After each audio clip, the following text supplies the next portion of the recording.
মূল্যবান সময়গুলো থেকে কিছুটা সময় বের করে আজকের এই অনুষ্ঠানটা শুনতে এসেছেন। আপনারাই হলো আমাদের দেশনেত্রী, প্রাণের নেত্রী, আপসীর নেত্রী বেগম খালেদা জিয়া এবং আগামীর রাষ্ট্রনায়ক, তারুণ্যের অহংকার, আগামী বাংলাদেশ বিনির্মাণে যিনি দিনরাত 24 ঘন্টা চিন্তা করছেন, যিনি চিন্তা করছেন এদেশের মানুষগুলোকে কিভাবে ভাগ্যের পরিবর্তন করা যায়,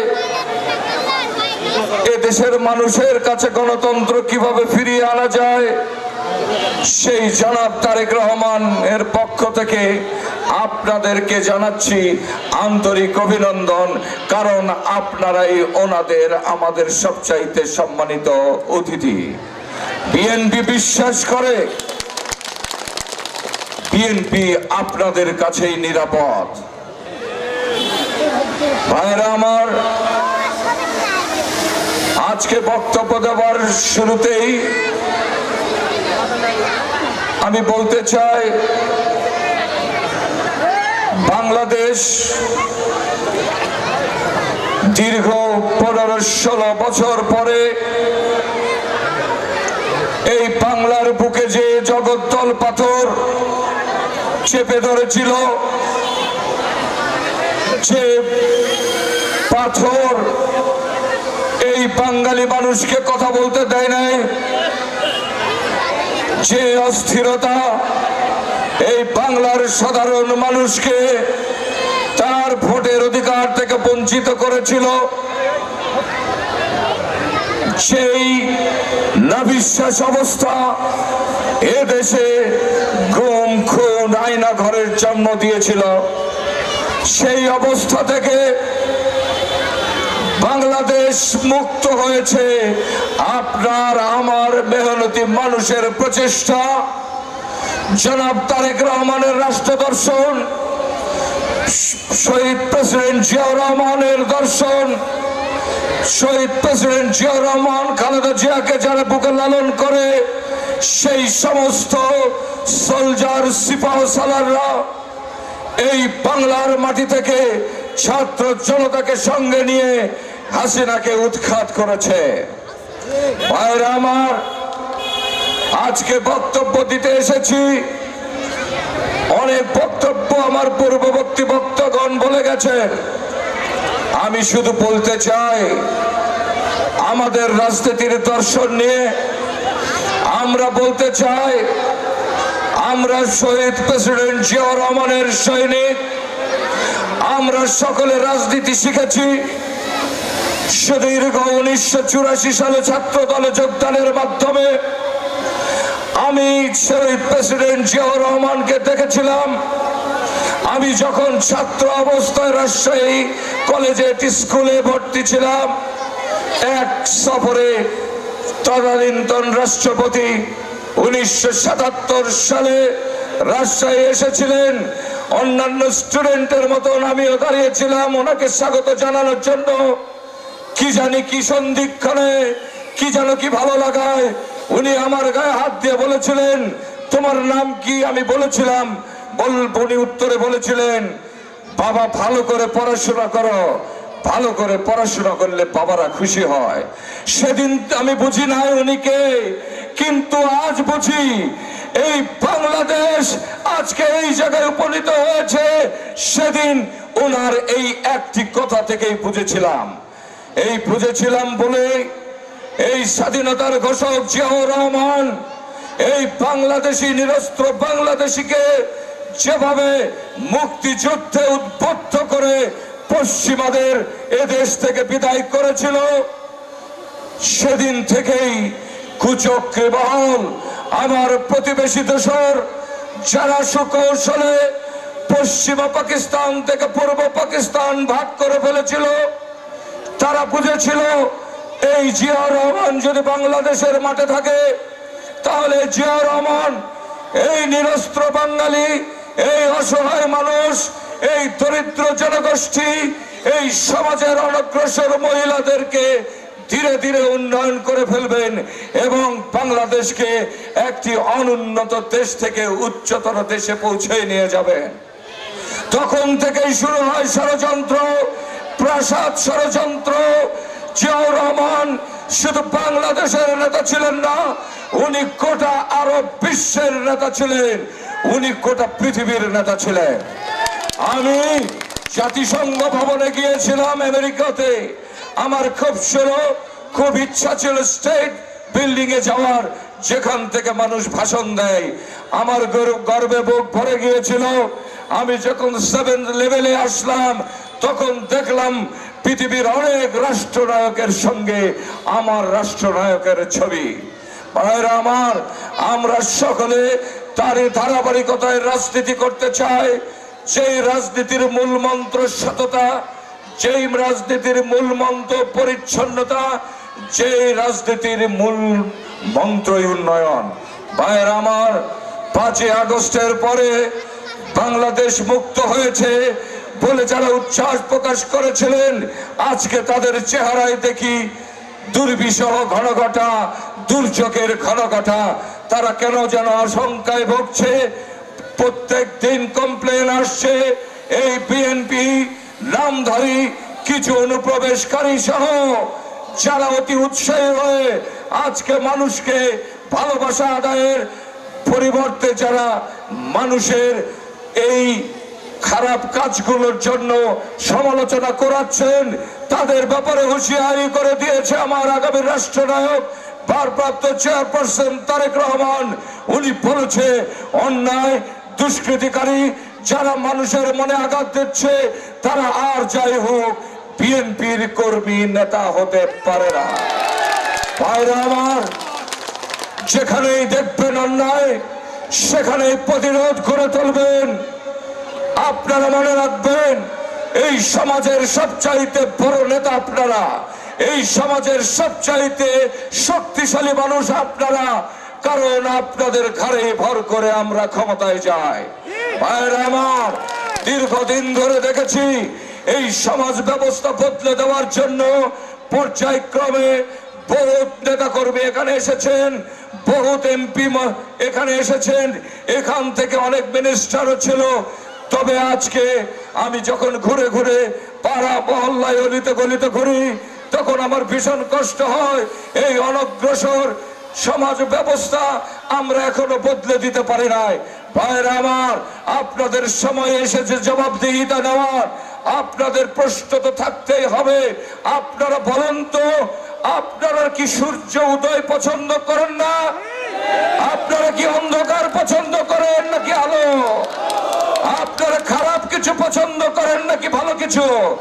আপনারা নিজেকে সৎ হতে চান নাকি অসৎ হতে চান? রাজনীতি কারো পেশা হতে পারে না। যারা চিন্তা করছেন রাজনীতি করে এমপি হয়ে গাড়ি বাড়ি বানাবো, ব্যাংক ভরার টাকা আয় করব, আমি তাদের বিনীতভাবে বলতে চাই, ভুলে যান এইসব। চক্ষু নিচু করে হাঁটেন। এই সমাজে সেই সমস্ত মানুষগুলো প্রত্যেক দিন কষ্ট পায়, আজকেও আমি বিশ্বাস করি এই শাহপুরের অনেক বাড়িতে খাবার হয় নাই। আমরা কে কতজন তাদের খোঁজ রেখেছি? এই শাহপুরের এই কমলমতি অনেক শিশুরা স্কুল যেতে পারছে না, কে কার খোঁজ রেখেছি আমরা? আমাদের রাজনীতি শুধু তাদের জন্য, এই সমস্ত মানুষগুলোর ভাগ্যের পরিবর্তনের জন্য আমাদের রাজনীতি। এই রাজনীতি ছিল আমার শহীদ প্রেসিডেন্ট জিয়াউর রহমান। উনি লোভ করেন নাই, উনি দখল করেন নাই, উনি অহংকার করেন নাই। উনি যেদিন মৃত্যুবরণ করেন সেদিন ওনার বাক্সে পাওয়া গিয়েছিল ফুটা গেঞ্জি, একটি লুঙ্গি, কোরআন শরীফ এবং অল্প কিছু ডায়েরি এবং কলম।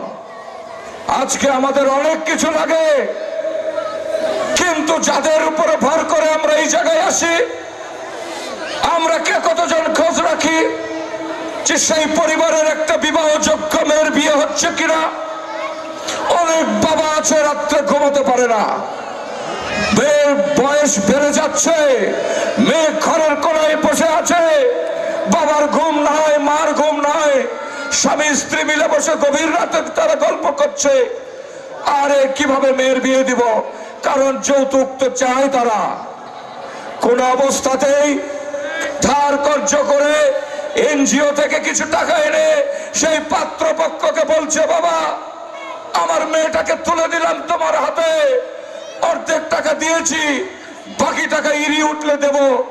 ভাগ্যের নির্মম পরিহাস, যখন সেই টাকা দিতে পারে না, সেই মাটাকে, সেই মেয়েকে যখন তার শ্বশুর বাড়িতে নির্যাতন করা হয়, ঘরের কোনায় যখন সেই মেয়ে ডুকরে ডুকরে কাঁদে, বলে মা মা, বাবা বাবা করে চিৎকার করে, এবং এই মেয়েকে যখন এই শ্বশুর বাড়ি থেকে গাড় ধাক্কা দিয়ে বের করে দেওয়া হয়, এই মহিলা যখন টপলা নিয়ে বাবা মার সামনে এসে উপস্থিত হয়, বলেন তো ওই বাবার কি অবস্থা হয়, ওই ভাইয়ের কি অবস্থা হয়? আমরা ওই বাবা হতে চাই, আমরা ওই মেয়ের ভাই হতে চাই। আমাদের রাজনীতি শুধু আপনাদের জন্য, জীবনে বাঁচার জন্য, জীবনের সামনে চলার জন্য আল্লাহ সুবহানাহু ওয়া তাআলা আমাকে সৎভাবে সবকিছু দিয়েছেন। শুকর করার কোনো ভাষা নেই। আমার বাকিটা জীবন আপনাদের সঙ্গে সুদীর্ঘ 21 বছর আছি, এখনো আছি, ছিলাম, এবং মৃত্যু পর্যন্ত আমি আপনাদের সঙ্গে আছি, আপনাদের পরিবারের একজন সদস্য হিসাবে। অহংকার শুধুমাত্র আল্লাহ সুবহানাহু ওয়া তাআলার পোশাক, অহংকার কারো থাকতে পারবে না। আমরা সবাই সমান, কথা দিয়ে যাচ্ছি, আল্লাহ সুবহানাহু ওয়া তাআলা যদি আমাদেরকে কবুল করেন, এই সমাজের প্রত্যেকটা মানুষের দাম সমান পর্যায়ে নিয়ে আসবো ইনশাআল্লাহ। আজকে এই পত্নীতলা ধামরাট মেলায় ভোটারের সংখ্যা যা, তার চেয়ে মেয়েদের ভোটের সংখ্যাই অনেক বেশি। আমি মা বোনদেরকে বলতে চাই, আপনারা সমাজের কোন বোঝা নয়, আপনাদের জন্ম শুধু রান্না করার জন্য হয় নাই। আমার ইসলাম, আমার নবী করিম হযরত মুহাম্মদ সাল্লাল্লাহু আলাইহি সাল্লাম এবং আল্লাহ সুবহানাহু ওয়া তাআলা নিজে, আপনি দেখবেন যারা কোরআন শরীফ পড়েন, সূরা নিসার মধ্যে দেওয়া আছে মেয়েদের অধিকার, মেয়েদের মর্যাদা। আমি বলতে চাই, এই সমাজে মেয়েদের অধিকার নিশ্চিত করতে হবে। আমরা ছাত্রদের অধিকার নিশ্চিত করব। আমরা মেহনতি মানুষ, যাদের সন্তানগুলো এই ভূখণ্ডে বেড়ে উঠছে, কে জানি এর মধ্যে লুকিয়ে আছে আগামীর এমপি, আগামীর মন্ত্রী, আগামীর রাষ্ট্রপতি। আমরা এদেরকে সুসংস্কার করার জন্য, এদের সামনে বিবর্তনের জন্য, এদের সুন্দর ভবিষ্যতের জন্য আমরা, আমাদের রাজনীতি, আমাদের দর্শন হবে এই বাংলাদেশকে সোনার বাংলাদেশ করে গড়ে তোলা। ভাইরা আমার, রাজনীতি কখনো একা জিনিস নয়। আমি বিশ্বাস করি আপনারা যদি সকলে সঙ্গে থাকেন, বদলে দেব এই অচল সমাজ ব্যবস্থা, বদলে দেব এই পিছানো অনগ্রসর এই আলোহীন সমাজ ব্যবস্থাতে আলো ঝলমল করবে, সকলেই হাসবে। আমাদের ওই ব্যবস্থায় হবে যে সমাজে সকলের খুশি হবে আমাদের খুশি, যেই সমাজে সকলের কান্না হবে আমাদের কান্না, যেই সমাজে সকলের আনন্দই হবে আমাদের আনন্দ। আমরা ধর্ম বুঝি না, আমি হিন্দু মুসলমান বুঝি না, আমি বৌদ্ধ খ্রিস্টান বুঝি না, আমি প্রতিশোধ বুঝি না, আমি বুঝি ভালোবাসা। আমি মনে করি যে জিনিস ভালোবাসায় অর্জন করা যায় সেটাকে হারানোর ভয় থাকে না। আমাদের রাজনীতি, আমাদের দর্শন আমরা মানুষের মনের অন্তরে ঢুকিয়ে দিতে চাই ভালোবাসার মাধ্যমে। আমরা প্রভুত্ব করি না, আমরা দাম্ভিকতা করি না, আমরা কমিটি বাণিজ্য করি না, আমরা শুধু মানুষ মানুষ মানুষ, এবং এই মানুষকে ভালো রাখা যাবে কিভাবে এই চিন্তায় আমরা নিমগ্ন থাকি। জানি না আল্লাহ সুবহানাহু ওয়া তাআলা আমাদের কপালে কি রেখেছেন, কারণ আমি মনে করি সবকিছু নির্ধারণ করেন আল্লাহ সুবহানাহু ওয়া তাআলা। তবে আপনারা সকলে যদি মন থেকে দোয়া করেন এবং এই সামনে অগ্রযাত্রায় যদি আপনাদের মতন দামি দামি মানুষগুলো থাকে, ইনশাল্লাহ আজকের কষ্টগুলোই আগামী আপনাদের মুখে হাসি ফুটিয়ে দেবে। আজকের এই দাঁড়িয়ে থেকে যে বক্তব্যগুলো শুনছেন, আগামীতে সেই ভালো লাগাগুলোই আপনাদের কাছে পৌঁছে দেব ইনশাল্লাহ। কথা দিচ্ছি, অর্থনৈতিক প্রবৃদ্ধি থেকে আরম্ভ করে প্রত্যেকটা মুহূর্ত development and development and development. রাজনীতি তখনই সার্থকতা হবে, জিয়াউর রহমানের আদর্শ তখনই সার্থকতা হবে যখন বাংলাদেশের প্রত্যেকটা মানুষ একটা মানুষ এবং একটা ইন্ডাস্ট্রি হবে। আমি মনে করি আপনাদের মধ্যে সেই যোগ্যতা, সেই দক্ষতা সবকিছুই আছে। শুধু দরকার একটি সুস্থ ড্রাইভার, যে ড্রাইভার আপনাকে পরিচালিত করবে, যে ড্রাইভার আপনাকে গন্তব্যে নিয়ে যাবে, যেই ড্রাইভার আপনাকে নিরাপদে আপনার ডেস্টিনেশনে নিয়ে যাবে। আমরা সেই ড্রাইভারই হতে চাই। সঙ্গে আছেন তো? খালেদা জিয়ার সঙ্গে আছেন তো? তারেক রহমান সাহেবের সঙ্গে আছেন তো? আমাদের সবার সঙ্গে আছেন তো? মা বোনদের হাত দেখি না, আমরা তো আছি আপনাদের সঙ্গে। মায়েরা, আমরা আপনাদেরকে ভালোবাসি, ভীষণ ভালোবাসি। কোনদিন দেখবেন, বুঝবেন যে সত্যি সত্যি আমরা ইতিমধ্যে একটা ভালোবাসার পরিবার গড়ে তুলেছি এবং এই ভালোবাসার পরিবার ইনশাল্লাহ আল্লাহ সুবন্ধনে সুদৃঢ় রাখুক। আল্লাহ সুবহানাহু ওয়া তাআলার কাছে এই প্রার্থনা করি, উনি যেন আমাদের উপর থেকে সমস্ত বালা মুসিবত দূর করে দেন। এই প্রত্যেকটা ঘরে উপর থেকে ঘরের প্রত্যেকটা মানুষের পিস পৌঁছে দেন, প্রত্যেককেই ভালো রাখেন, সুস্থ রাখেন। পরিশেষে আমার নেত্রী বেগম খালেদা জিয়ার জন্য আপনারা দোয়া করবেন, আগামী রাষ্ট্রনায়ক তারেক রহমানের জন্য দোয়া করবেন, প্রয়াত আমার রাষ্ট্রপতি জিয়াউর রহমানের জন্য দোয়া করবেন, আমাদের আরাফাত রহমান কোকো যিনি মৃত্যুবরণ করেছেন, মহান সুবহানাহু ওয়া তাআলার কাছে দোয়া করবেন আল্লাহ যেন তার রূহের মাগফিরাত কামনা করি এবং তার রূহকে জান্নাতুল ফিরদৌসে আল্লাহ দাখিল করে নেন।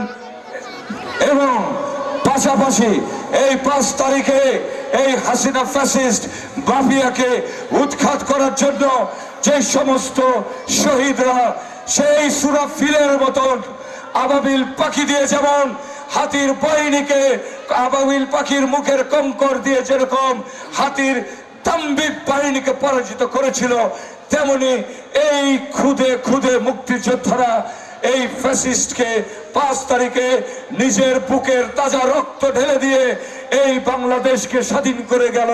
সেই শহীদদেরকে, সেই আবু সাইদ সহ এই সমস্ত যতজন শহীদ হয়েছেন বাংলাদেশকে বোঝামুক্ত করার জন্য, সকলকে আমার দলের পক্ষ থেকে আমরা তাদের জন্য শ্রদ্ধা জ্ঞাপন করি। আমরা দোয়া করি উপরে তারা যেন ভালো থাকে, কারণ তাদের প্রচেষ্টায় আজকে আমরা কথা বলতে পারছি। ভাইরা আমার, বক্তব্য আর দীর্ঘায়িত করব না।